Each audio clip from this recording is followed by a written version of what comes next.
सिंधी टोपी और ये अजरक, तो हम दुनिया को बताते हैं कि जी हमारी तहजीब, हमारा कल्चर जो है it goes back to 5000 BC। हमारा कोई नया कल्चर नहीं है। वाई शुड वी फॉलो किसी और के कल्चर।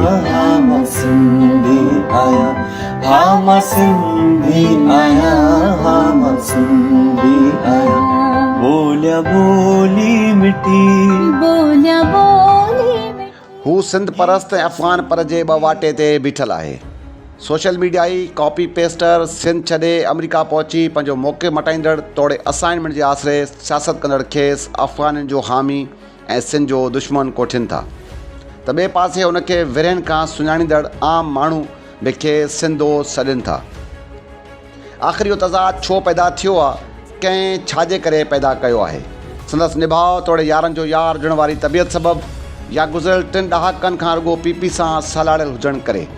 जेको माण्हू रुॻो 30 सालनि जी वास्तेदारी ख़ातिर जेल तोड़ियूं ॿियूं सख़्तियूं सही बि पीयूस पाड़ी छॾण लाइ तयारु न आहे, त छा उहो सिंध सां 150 सालनि जो नातो अफ़गाननि जे करे टोड़े सघे थो?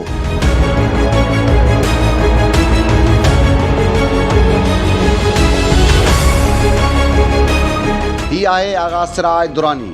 संदसि सियासत तोड़े मथस करप्शन जे इल्ज़ामनि तरफ़ नथा वञूं, पर ताज़ो ई जेको खेसि अफ़गान परस्त हुजण जो जेको सर्टिफिकेट ॾिनो वियो आहे, उन जी तहक़ीक़ कयूं था त छा उहो सर्टिफिकेट असली आहे या।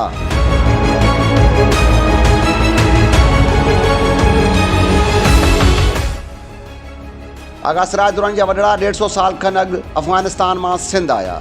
ईअं असांजे घणनि कॉम्प्रेस अॻुवाणनि जा वॾड़ा थोरो अॻु सिंध पहुता हूंदा।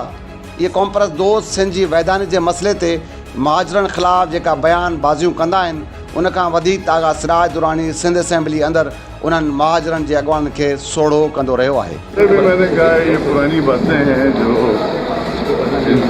कुछ सियासी लोग जो हैं वो जिंदा रहने के लिए ऐसी हरकतें करते हैं।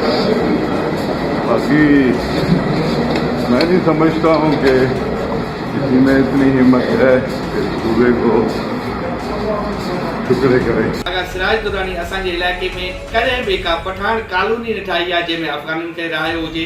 ऐं आगा सिराज दुरानी कॾहिं पठाननि खे नौकरियूं अफ़गान पठाननि में मुराद हुजे त अफ़गानी जेके आहिनि अफ़गाननि खे नौकरियूं न वठी ॾिनियूं, उन्हनि खे कूड़ा शनाख़्ती कार्ड ॿिनि रिवायती वॾेरनि वांगुरु जेके कंदा आहिनि त भई जेके असांजा ॿिनि सूबनि खां माण्हू अची रहनि था, उन्हनि खे पंहिंजो वोट बैंक वधाइण जे करे उन्हनि जा कूड़ा शनाख़्ती कार्ड ठाराए करे या कूड़ा खाता जेके आहिनि उहे उन्हनि खे ठाराए करे उन ज़मीननि जो मालिक करे उन्हनि जे उते वोट वधायो वञे थो पियो ऐं वक़्त ते उहो उन्हनि खे वोट कमु अचे।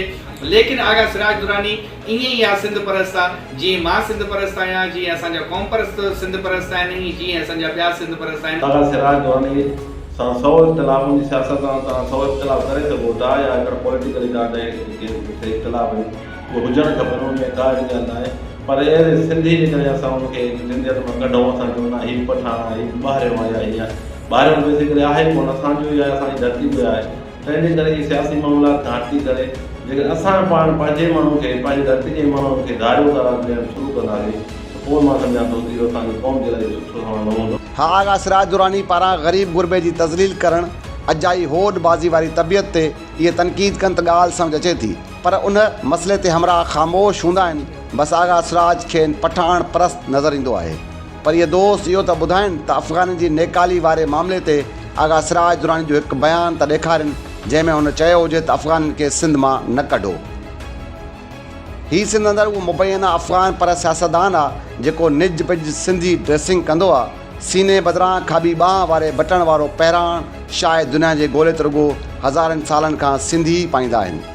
इहो आगा सिराज ई आहे जेको वॾे फ़ख्र सां सिंधी लिबास टोपी तोड़े अजरक समेत पाईंदो आहे। कढ़ाई वाले कुर्ते, सर पर सिंधी टोपी, कोट में अजरक, हाथों में रंग बिरंगे पत्थर, ये सब कुछ फैशन है या फिर किसी रवायत का हिस्सा? गाँव में हमारी जो लेडीज़ होती हैं जो कुछ और काम नहीं करती तो बैठ के हाथ से कढ़ाई करती है। 6-6 महीने 8-8 महीने भी लग जाते हैं एक कुर्ते के ऊपर।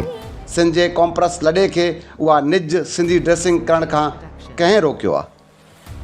आगा सिराज जा वॾड़ा त खणी कंधार मां आया, पर खेसि इन बुनियाद ते सिंध दुश्मन सॾींदड़ कुझु कॉम्प्रेस अॻुवान इहो त ॿुधाइनि त संदन वॾड़ा किथां सिंध पहुता। कलात मां या कोल्हू मां। कुल मिलाए ॻाल्हि उहा आहे त सर्टिफिकेट जाली आहे। मेरे बड़े मुझे कहते थे कि जिस दिन आपने अपना कल्चर भूल गए, nobody will know who you are।